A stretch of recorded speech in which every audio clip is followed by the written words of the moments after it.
আসসালামু আলাইকুম, কি অবস্থা? সবাই কেমন আছেন? আমার এটা ২০২৪ সালের উমরার একটি ভিডিও। আমি উমরাতে গেছিলাম কুয়েত থেকে, সেই ভিডিওটা আমি আবারও করলাম। আমরা সোজাসুজি চলে গেছিলাম বাসে কুয়েত থেকে। আমি আমাদের বড় ভাইদের সাথে সবাই একসাথে বাসে ছিলাম। তারপরে বাস থেকে আমরা আস্তে আস্তে মক্কার দিকে রওনা দিলাম। ডাইরেক্ট মক্কায় চলে গেছিলাম। এই যে আমার কাবা শরীফ, তারপরে মক্কার এখানে তোয়াফ করলাম। তোয়াফ করে আমরা চলে গেলাম সাফা মারুয়াতে। সাফা মারুয়ার সাফা মারুয়াটা শেষ করে তারপরে আমরা চলে গেলাম জমজমের পানি খাওয়ার জন্য। জমজমের পানি খেয়ে তারপরে এখান থেকে আসলে অনেক ভালো লাগে এই পানিটা। মানে এটা অনেকে বলে দাঁড়াইয়া খাইতে হয়।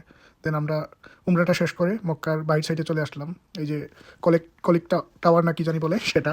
তারপরে আমরা এখান থেকে একটু বাইরে ঘোরাফেরা করে রাতের খাওয়া দাওয়া শেষ করে চলে গেলাম হোটেলে। হোটেল থেকে পরের দিন সকালে বের হয়েছি এই যে মক্কাতে জামালে পাহাড়। আমরা সবাই বলি যে এই পাহাড়ের মধ্যেই আমাদের পবিত্র কুরআন নাজিল হয়েছিল।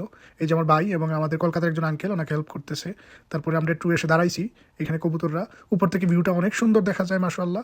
আর এই পাহাড়টি কিন্তু অনেক উঁচা, প্রায় 4000 ফিট উপরে। অনেক সময় লাগে উঠতে। তারপরে রোজার মাস, আমরা আলহামদুলিল্লাহ উঠতে পারছি। অনেকে ওই যে সিঁড়ি দিয়ে শর্টকাট করার জন্য পুলিশ সিঁড়ি দিয়ে দিছিল, সিঁড়িগুলো লকটা খুলে ওদিকে যাইতেছিল। আমি মোটামুটি প্রায় উঠে গেছি, অল্প কিছু জায়গা বাকি আছে। পিছনে যারা আছে ওদের জন্য অপেক্ষা করতেছিলাম। আর পুরা মক্কা শহরটা এই পাহাড়ের উপর থেকে দেখা যাইতেছিল। তারপরে এটা আরেকটা ভিডিও ছিল। এখানে আমাদের নবীজি হযরত মুহাম্মদ সাল্লাল্লাহু আলাইহি ওয়াসাল্লাম ওনার নাতিদেরকে নিয়ে বসতেন, হাসান হুসাইনকে নিয়ে ওই পাহাড়ের পাশেই মাঝে মধ্যে বসতেন। এখানে অনেক কবুতররা থাকে, আমরা এই জায়গাটা ভিজিট করলাম। তারপরে অনেক কবুতর ছিল, ওখানে কিছু কবুতরের খাবার দিলাম। এই জায়গাটাও ঘুরলাম, অনেক ভালো লাগছে। সবাই মিলে আমরা একটা গাড়ি নিয়ে চলে আসছিলাম।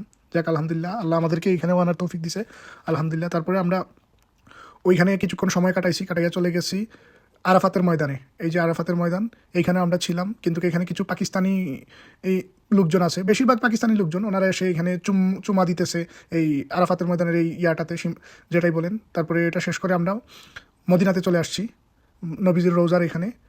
এই যে এখানে চলে আসছিলাম। তারপরে নবীজির রোজার শরীফ থেকে সালাম করে জিয়ারত করে তারপরে আমরা চলে গেলাম মসজিদে নববীতে। আস্তে আস্তে আমরা মসজিদে নববীর ভিতরে ঢুকছি। মসজিদের নববীর ভিতরে গেছিলাম। তারপরে এই যে নবীজির রোজাতে সালাম দিয়ে জিয়ারত করে আমরা আস্তে আস্তে ওই দিক দিয়ে চলে যাইতেছিলাম। কিন্তু অনেক ঝামেলা ছিল, অনেক মানুষ ছিল, রোজার মাস ছিল তো প্রচুর মানুষজন ছিল। তারপরে আলহামদুলিল্লাহ সহি সালামতে যাইতে পারছি। তারপরে শুক্রবার ছিল, মসজিদে নববীতে শুক্রবার জুমার নামাজটা আদায় করলাম। আদায় করে তারপরে আমরা আস্তে আস্তে কুয়েতের উদ্দেশ্যে শেষের দিন গেছিলাম। একবারে শেষের দিন গিয়ে আমরা মসজিদে নববীতে ছিলাম। এখানে জুমার নামাজটা আদায় করে তারপরে সবাই রাত্রে ইফতার করে সেহরিটা শেষ করে তারপরে রাতে 12টা-1টার দিকে আমরা রওনা দিয়ে দিছি আবার কুয়েতের উদ্দেশ্যে। সৌদি আরব থেকে কুয়েতে গেছিলাম। এটাই ছিল 2024 সালের ভিডিওটা। ধন্যবাদ।